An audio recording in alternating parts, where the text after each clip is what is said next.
opinion, by their standards, the All Blacks are in free fall. Just how emphatic their correction is on this November tour will likely define their year. With 2 defeats and a draw, this already shapes as the worst statistical season for the back-to-back world champions since Graham Henry's Annus Horribilis in 2009 when they lost 4 times, including 3 straight to the dreaded Springboks.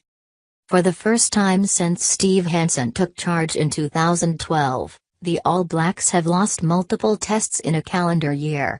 More to the point, after a fabulous post-RWC season in 2016, blighted only by the Irish ambush in Chicago, there has been a hint of vulnerability about the world's No.1 rugby side. The British and Irish Lions exposed them brutally, and beautifully, in a fabulously competitive series in June and July, in which the 2 teams could not be split, with a victory apiece and that controversial draw in the Eden Park decider. Then, after waltzing through another undefeated rugby championship, the All Blacks hit the Bledisloe Banana Skin in Brisbane last Saturday night with a flat performance which suggested they took their eyes badly off the ball. This Wallabies outfit is simply not good enough to make the world champs look as ordinary as they did that evening. So now we come to November, and the final 3 tests of the year, against France, Scotland, and Wales. Is it just me, or does all of a sudden that lineup look just a little scary? There are certainly no panic buttons being depressed in the All Blacks. Yes, they were below par against the Lions. But it was a very, very good composite outfit representing the best of the booming British and Irish game. And the Wallaby wobble? Well, with a half-dozen frontliners marked absent, and the Bledisloe tucked away, hindsight suggests the All Blacks turned up on a slippery night, metaphorically and literally, with less than the focus required. They were all over the shop, and paid the price. So why get nervous about France, Scotland, and Wales, you might ask? None probably even make it into the top 2 of the North's most feared sides, England and Ireland, surely. Well, that list of players unavailable to tour is probably as good a place as any to start. The All Blacks are without some pretty important firepower in Joe Moody, Owen Franks, Brodie Ritlick, Jordy Barrett, Israel Dagg, Nee Milner-Skudder and Ben Smith for this tour.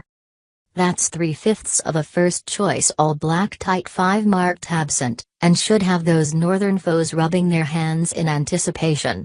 If there's one thing they know how to do up there, it's set piece. Hansen is understandably phlegmatic about the tight 5 challenge. And very much about supping from the glass that is half full.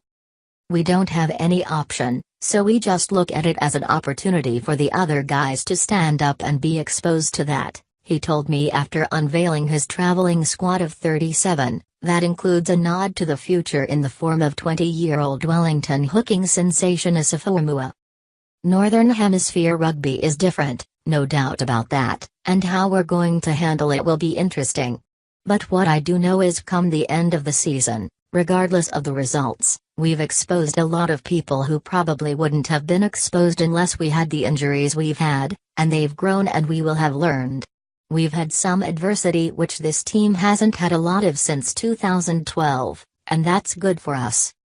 Still, one more defeat would turn a middling to halfway decent sort of year into something rather disappointing, which is where the looming tour gets interesting. Especially without Ritlick there, as the talismanic lock is rightly given all the time he needs to deal with the family tragedy that he and wife Nikki are working through. As a rule, the All Blacks don't cope the best when Ritlick is away. So far this year the big man has missed 3 tests, one of which was a defeat. Last year the only match he sidestepped, the All Blacks lost in Chicago. In 2014 he was marked absent for 2 games, one of which was a defeat, to the Boks in Joburg. In fact, in the 68 tests Ritlick has had for the All Blacks, only 3 of them have ended in defeat. But he's not there on this tour, and that means Scott Barrett has to be more than a super sub, and Patrick Tuipulotu or Luke Romano must also rise to the occasion. And maybe Sam Whitelock rediscover his Crusaders form. It's not being alarmist to say the All Blacks are at a precipice. Another defeat, against a Northern lesser light, and their stock plunges dramatically. But finish with 3 emphatic, impressive performances, and throw in the depth that is being created, and you can make the case for it being a positive year. Should be a fun next month.